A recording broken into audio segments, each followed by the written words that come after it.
Google drive में one thing I have also given you, exam में important points to remember, इसमें मैंने आपको सारी की सारी चीजें बहुत अच्छी तरह से लिख कर दे दी है। मतलब इतने अच्छे तरीके से लिख कर दे दिया है कि आपको कहीं पर एग्जामिनेशन के लिए कहीं पर इधर उधर दिमाग लगाने की जरूरत बिल्कुल नहीं। सिंपली ये एग्जामिनेशन में क्या क्या चीजों को याद रखना है, ये गूगल ड्राइव के अंदर इंपॉर्टेंट पॉइंट्स टू रिमेंबर बोलकर एक फाइल है, उस फाइल को आप रख लीजिएगा कि सब्जेक्ट वाइज मैंने क्लासिफाई करके दिया है कि अकाउंट्स के अंदर में आपको क्या करना है, लॉ में इंग्लिश में क्या करना है, मैथ्स और इकोनॉमिक्स में आपको क्या करना है, सारी की सारी चीजें मैंने आपको लिख कर दे दी है। उसको मैं एक बार आपको बता देता हूं कि क्या करना है आपको। स्टेप मार्किंग एग्जामिनेशन में होता है। सबसे पहला बात स्टेप मार्किंग होता है, अगर आपका फाइनल आंसर टैली नहीं हो तो भी no need to worry, step marking होता है, जितना सही किया उस पर आपको मार्क्स मिलेगा। सेकंड बात, जितना, ये चीज बताने की जरूरत नहीं है, जितने मार्क्स हैं उसी के हिसाब से आपको टाइम देना है। If it's a 10 mark question, accounts और लॉ में 18 minutes, that's it, nothing else. 5 mark question 9 minute, 1.8 minutes पर मार्क, 1.8 मिनट पर mark, that's it, nothing else. Accounts law में 15 मिनट्स का रीडिंग टाइम मिलता है आपको। और उसके बाद में बहुत छोटी छोटी चीजें मैंने आपको लिख कर दिया है कि हर क्वेश्चन को फ्रेश पेज से स्टार्ट करिए। फ्रेश पेज का मतलब अगर क्वेश्चन नंबर 2 स्टार्ट कर रहे हैं तो 2 A B C D जितने पार्ट से आपको लाइन से करने होंगे। 2 का D पहले कर लिया, फिर C कर लिया, A कर लिया, B कर लिया, कोई बात नहीं, बट 2 अगर स्टार्ट कर दिए तो सारा लाइन से सीरियली करना होगा। और फिर उसके बाद जब नेक्स्ट क्वेश्चन 3 नंबर स्टार्ट करोगे तो एक फ्रेश पेज से स्टार्ट करोगे। एकदम समझ में आ गया सर? किसी भी अमाउंट के ऊपर में ओवरराइट मत करिएगा, उसको काट कर दूसरा फ्रेश अमाउंट लिखिएगा, दैट्स अ बेटर प्रेजेंटेशन, देखने में अच्छा लगता है, कोई खास बात नहीं। जर्नल एंट्रीज में नरेशन देना कंपलसरी है कि नहीं कंपलसरी है, बताओ। मैंने इसके बारे में बहुत बार बात की है। जर्नल एंट्रीज में नरेशन नहीं देने से मार्क्स कटेगा क्या? नहीं कटेगा, क्योंकि मिलेगा ही नहीं तो कटेगा कैसे, तो इसमें बताने की जरूरत नहीं है। नरेशन आपको बहुत जरूरी है और वर्किंग नोट्स भी आपको प्रिपेयर करने हैं, वर्किंग नोट्स भी आपको प्रिपेयर करने हैं, बहुत बहुत ज्यादा जरूरी है। इसके बाद कुछ चैप्टर वाइज मैंने स्पेसिफिक पॉइंट्स लिख कर दिए हैं कि फाइनल अकाउंट्स में, एनपीओ में और पार्टनरशिप में डेट की कॉलम आपको नहीं बनानी है, बिल्कुल नहीं बनानी है। अकाउंट करंट के अंदर में 6 column debit side, 6 column credit side जब आप प्रिपेयर करेंगे तो बेटर रहेगा, सामने के 2 पेज ले लीजिए कॉपी में। इवन पार्टनरशिप अकाउंट्स में भी अगर आप सामने के 2 पेज लेते हैं पार्टनरशिप अकाउंट बनाने के लिए, कैपिटल अकाउंट बनाने के लिए, माफ करिएगा, कैपिटल अकाउंट बनाने के लिए 3 पार्टनर डेबिट साइड के, 3 पार्टनर क्रेडिट साइड के, तो माय गॉड बहुत सारी कॉलम्स बन जाएगी, साफ साफ रहेगा, कोई प्रॉब्लम नहीं। सर एक एक चीज, हर चीज के बारे में, डेप्रिसिएशन के अंदर में डेट कॉलम आपको बनाना है और वर्किंग नोट में जितने मशीनरी है उन सब के लिए सेपरेट कॉलम आपको प्रिपेयर करना है। Rectification, bill of exchange, company sale और रिटर्न, नरेशन कंपलसरी है। ये चीज बताने की जरूरत नहीं है, नरेशन कंपलसरी है, क्योंकि नरेशन नहीं लिखोगे तो मार्क्स कटेगा क्या? बिल्कुल नहीं, क्योंकि मार्क्स मिलेगा ही नहीं तो कटेगा कैसे, लिखना बहुत जरूरी है। स्टॉक टेकिंग के अंदर में यह ध्यान रखना है आपको कि आपको मेमोरेंडम ट्रेडिंग बनाना है कि स्टॉक रिकॉन्सिलिएशन स्टेटमेंट बनाना है। यह चीज आपको ध्यान रखना है कि मेमोरेंडम ट्रेडिंग पूछा है या फिर स्टॉक रिकॉन्सिलिएशन स्टेटमेंट पूछा है। अगर प्रॉब्लम साइलेंट है तो जो आपकी मर्जी, पर मैं रिकमेंड करूंगा एसआरएस, स्टॉक रिकॉन्सिलिएशन स्टेटमेंट ही आप प्रेफर करिएगा। कंसाइनमेंट के अंदर में सब बताने की जरूरत नहीं है। डेट की कॉलम अगर क्वेश्चन में डेट्स दिया रहे तब आपको प्रिपेयर करना है, वरना आपको डेट प्रिपेयर नहीं करना। वर्किंग नोट अगर इनवॉइस प्राइस मेथड है तो 4 कॉलम का, अगर नॉर्मल कॉस्ट प्राइस मेथड में 2 कॉलम का वर्किंग नोट। फाइनल अकाउंट्स में बेस्ट रहता है जितने एडजस्टमेंट एंट्री है सबका डेबिट क्रेडिट के हिसाब से बात कर लो। तुमको याद होगा जैसे हम लोग उसमें बात करते थे आउटस्टैंडिंग एक्सपेंसेस, तो क्या करना है, पीएल में डेबिट, बैलेंस शीट में क्रेडिट, मन में क्लोजिंग स्टॉक, ट्रेडिंग में क्रेडिट, बैलेंस शीट में डेबिट, याद है ना कुछ। प्रीपेड एक्सपेंसेस, पीएल में क्रेडिट, बैलेंस शीट में डेबिट, डेप्रिसिएशन बैलेंस शीट में क्रेडिट, पीएल में डेबिट। इस तरह से मन में सोचोगे तो आपकी प्रॉब्लम होगी। और अगर कोई एडजस्टमेंट है बहुत लंबा तो उसके लिए रेक्टिफिकेशन एंट्री के हिसाब से सॉल्व करना, correct entry, wrong entry, rectification.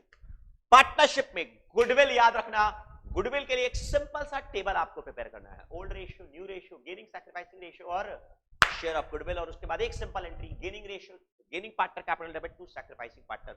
कोई स्पेशल चीज इसमें है ही नहीं सर। गुडविल को बैलेंस शीट में नहीं लिखना है, अगर आपको सवाल में बैलेंस शीट में गुडविल दिया रहे उसको राइट ऑफ करना है, भूल मत जाइएगा। जेएलपी थोड़ा सा कॉम्प्लेक्स ट्रीटमेंट होता है, उसके अंदर में मैंने आपको बताया था बुक वैल्यू और सेल वैल्यू, मां लक्ष्मी और मां सरस्वती के बीच का डिफरेंस। मां सरस्वती का मतलब बुक वैल्यू और मां लक्ष्मी का मतलब सेल वैल्यू, कितना पैसा आया, उनके बीच का डिफरेंस को प्रॉफिट और लॉस बोलते हैं, कैपिटल अकाउंट में जाता है। एवरेज ड्यू डेट में और अकाउंट करेंट में ग्रे स्टेज सिर्फ बिल्स में होता है। ये छोटे छोटे पॉइंट्स चैप्टर वाइज स्पेसिफिकली लिख कर दिए मैंने, चैप्टर वाइज स्पेसिफिकली लिख कर दिए। नो बैकवर्ड मेथड में रेडिंग का कैलकुलेशंस नहीं होता। चलिए ये सारा चीज मैंने आपको लिख कर दिया है, narration compulsory and everything. Law के अंदर में भी एग्जैक्टली वही बात, आपको अपनी लैंग्वेज में आंसर लिखना है। You are not required to write in the bookish language, आपको अपनी लैंग्वेज में आंसर लिखना है। आई तो लॉ के अंदर में अगर आप देखेंगे तो आपको ओन लैंग्वेज में आपको आंसर लिखना है और साथ ही साथ सेक्शन नंबर, केस लॉ का नाम याद रखो तो अच्छी बात, नहीं याद रखो तो कोई कंपल्शन नहीं है, बिल्कुल मार्क्स नहीं कटता। सेक्शन नंबर और केस लॉ का नाम अगर नहीं लिखते हो तो कोई मार्क्स नहीं कटता, बिल्कुल फुल मार्क्स मिलते हैं। तो no need to unnecessary stress yourself to memorize the sections and all, सारी चीजें अपने आप बताने की जरूरत नहीं है। Case studies, my God unbelievable case studies, आपने इतनी सारी केस स्टडी सॉल्व की है कि पूछिए मत। उसमें 50% वेटेज तो प्रोविजन के ऊपर होता है। फिर प्रेजेंट केस क्या होता है, प्रोविजन को और क्वेश्चन को मिलाकर कि प्रोविजन को सेटिस्फाई किया कि नहीं किया, और फिर उसके बाद आपको कंक्लूजन देना पड़ता है।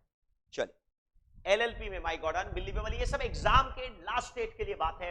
एलएलपी के अंदर में लास्ट में जो टेबल है ना, पार्टनरशिप, एलएलपी और कंपनी, जी जान लगाकर अच्छी तरह से याद करना, उससे बहुत सारे काम आते हैं। कंपनी वर्सेस पार्टनरशिप का डिफरेंस, एलएलपी वर्सेस पार्टनरशिप का डिफरेंस, एलएलपी वर्सेस कंपनी का डिफरेंस, बहुत सारी चीजें उसी टेबल में काम आ जाती है।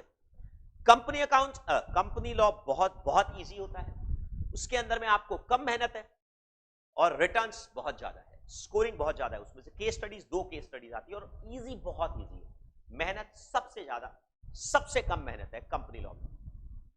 And definitely that will also be helpful in future intermediate and finals. Contract law, my God, unbelievable, it's a very long chapter. ये सब बताने की जरूरत नहीं है, ये सब आपको पता ही है। पार्टनरशिप एकदम फ्री का चैप्टर है, पार्टनरशिप से आसान कोई चैप्टर नहीं है, पार्टनरशिप और कंपनी से आसान कोई चैप्टर नहीं है, बहुत इजी जनरल नॉलेज का चैप्टर है। Sale of goods act slightly लंबा पड़ता है, ठीक। English part, my God unbelievable, English part में आपको बहुत जबरदस्त रिटर्न मिलता है, क्योंकि इंग्लिश में अगर आप जरा सा मेहनत करेंगे तो आपको फुल मार्क्स मिलेगा। थोड़ा सा मेहनत करना है। इंग्लिश पार्ट के क्लासेस को 2 बार 3 बार अच्छी तरह से देखिए, फॉर्मेट्स को लिख कर प्रैक्टिस कर लीजिए। If you have problems then best solution is formats को लिख कर प्रैक्टिस करिए। लेटर के फॉर्मेट्स सभी को जानते हैं, but still you should start writing. Resume का फॉर्मेट लिख कर प्रैक्टिस करिए, किसके बाद क्या आएगा लिख कर, बिना देखे लिख कर प्रैक्टिस करिए, बहुत बेस्ट तरीका है। मेमोरेंडम राइटिंग, आर्टिकल, रिपोर्ट्स लिख कर प्रैक्टिस करिए। अनबिलीवेबल। इंग्लिश को इंप्रूव करने के लिए न्यूज ऐप थोड़ा सा पढ़ना है। अभी आपके पास इतना टाइम नहीं है कि न्यूज ऐप पढ़ सकें, बट स्टिल बड़ी हेडिंग्स जरूर देखिए, और जो इंपॉर्टेंट रेलेवेंट डिस्कशंस है, अब जैसे फार्म लॉज को गवर्नमेंट ने रिपील कर दिया, तो ये एक नया टॉपिक है, इसके बारे में मैं आपको इंपॉर्टेंट टॉपिक्स को थोड़ा सा मैं व्हाट्सएप में भी आपको दे दूंगा, no need to worry at all. Important topics के ऊपर आर्टिकल्स या रिपोर्ट्स अगर लिखना है तो इंग्लिश पार्ट पर सबसे ज्यादा आपका फोकस होना चाहिए, क्योंकि यही पार्ट है जो कि आपको पास करवा सकता है। मेहनत बहुत कम है, बहुत कम मेहनत है, और मार्क्स तो बस आप पूछिए मत, फुल मार्क्स। इकोनॉमिक्स और बीसीके में ये बात आपको बताने की जरूरत नहीं है। इकोनॉमिक्स और बीसीके में क्वेश्चन पेपर लेकर मत आइएगा, क्वेश्चन पेपर के साथ ओएमआर शीट सबमिट करना है। मैथ्स और economics question paper plus answer sheet you have to submit, that's it, nothing else. Choice नहीं होता, नेगेटिव मार्किंग होता है, तो तुक्का मारना पॉसिबल नहीं है, ये चीज ध्यान रखिएगा। इकोनॉमिक्स और बीसीके के क्वेश्चंस डिवाइड नहीं होते सेपरेट, सब मिक्स होते हैं। No need to say anything. Introduction chapter पर आपको सबसे ज्यादा फोकस करना है। बिजनेस साइकिल्स पर आपको इकोनॉमिक्स का इंट्रोडक्शन और बिजनेस साइकिल्स और मार्केट, ये 3 चैप्टर बहुत ज्यादा मार्क्स के आते हैं, और बहुत आसान और बहुत ज्यादा मार्क्स के आते हैं, तो इन चैप्टर पर ज्यादा फोकस करना है। ऑब्वियसली इसके दोनों बुक को सॉल्व कर लेना। पास्ट एग्जाम क्वेश्चंस का बुक दिया था ना, वो भी सॉल्व कर लीजिए। पास्ट एग्जाम क्वेश्चंस का बुक को भी सॉल्व कर लीजिएगा इन चैप्टर्स के लिए खास करके। और बीसीके पार्ट तो यार गजब ही है, बहुत ही आसान है। बीसीके पार्ट में अगर big MNC, big multinational company में डेटा अगर याद नहीं कर पाओ, no worry, 5 marks to 6 marks का डेटा अगर आता है, इसके लिए आप पूरी प्रिपरेशन को स्पॉइल नहीं कर सकते, बिल्कुल स्पॉइल नहीं कर सकते। चल, डेटा को याद रखने पर फोकस मत करिएगा। और एक चीज मैंने हाईलाइट करके दे दिया, do not bring question papers of economics and maths, please submit this to the invigilator, वहां पर एग्जामिनर को सबमिट कर देना आपको। चलिए, मैथ्स स्टैट्स के अंदर में नया चीज कुछ भी नहीं है। करेक्ट आंसर पर +1, रॉन्ग आंसर पर -0.25, नो नीड टू गेस। तीनों चैप्टर्स, तीनों पार्ट्स ऑब्वियसली एक साथ में आते हैं। मैथ्स, स्टैट्स, लॉजिकल रीजनिंग, तीनों एक साथ में मिला जुला कर आते हैं। सेट नंबर के हिसाब से आप पेपर देंगे। जो स्टूडेंट अगल बगल में बैठते हैं उनका सेट अलग अलग होगा, किसी को सेट ए मिलेगा, किसी को सेट बी मिलेगा, किसी को सेट सी मिलेगा। सर वो कहां स्टेट करना होगा, आपका जो ओएमआर शीट है उसमें लिखना होगा सेट आपको कौन सा मिला, सेट आपको कौन सा मिला, ओएमआर शीट पर लिखना होगा। ये चैप्टर सर बता चुका हूं मैं, सिलोजिज्म तो खैर हट ही गया। Time value, central tendency, dispersion, statistical description और लॉजिकल रीजनिंग का चारों चैप्टर। सिलोजिज्म तो है नहीं, वो प्रिंटिंग मिस्टेक है, ठीक से ये बहुत बहुत अच्छी तरह से आपको रिवाइज करना है। और इसके अलावा मैं आपको कुछ बोलना नहीं है मेरे को। ये जो शीट है, ये शीट आपको मैं उसी गूगल ड्राइव के लिंक पे दिया हुआ है, जिसमें सारी की सारी चीजें मैंने आपको लिख कर दी। तो ये इंपॉर्टेंट पॉइंट्स थे आपके लिए एग्जामिनेशंस के लिए, ठीक है ना। चलिए, all the very best. I will not take too long a time, it's the time to study, so you should focus on what you have to do rather than searching here and there, here and there, here and there. सिर्फ अपने class में जो पढ़ा उसी पर ध्यान दीजिए, उसके अलावा आपको कुछ नहीं करने की जरूरत है। बेकार में इधर उधर revision and all everything, you unnecessarily waste your time and simply spoil yourself, spoil your career. Better है आप इस तरफ दिमाग मत लगाइए। जो आपको क्लास में पढ़ा गया उससे ज्यादा आपको बिल्कुल जरूरत नहीं है, बिल्कुल आपको देखने की जरूरत नहीं है। सारी चीजें आपको वहीं पर पढ़ा दी, सिर्फ रिवीजन करिए। कोई नया चीज पर ध्यान मत दीजिए, नया चैप्टर पर ध्यान मत दीजिए।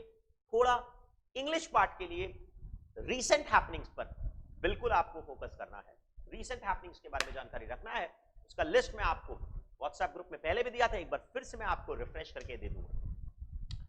वीक में 6 दिन जो पढ़ रहे हो, कोशिश करो संडे को उसको वापस से रिवाइज करो। रिपीट करता हूं, मंडे टू सैटरडे शेड्यूल बना लो, पढ़ना है, रिवाइज करना है, और संडे को जो 6 डेज में पढ़े वो वापस से एक बार रिवाइज करना है। That is even a better, वो परमानेंट स्टोर हो जाएगा आपकी मेमोरी में।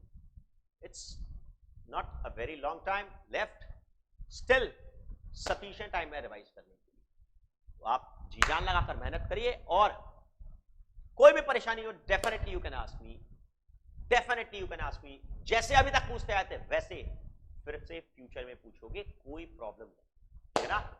चल, थैंक यू।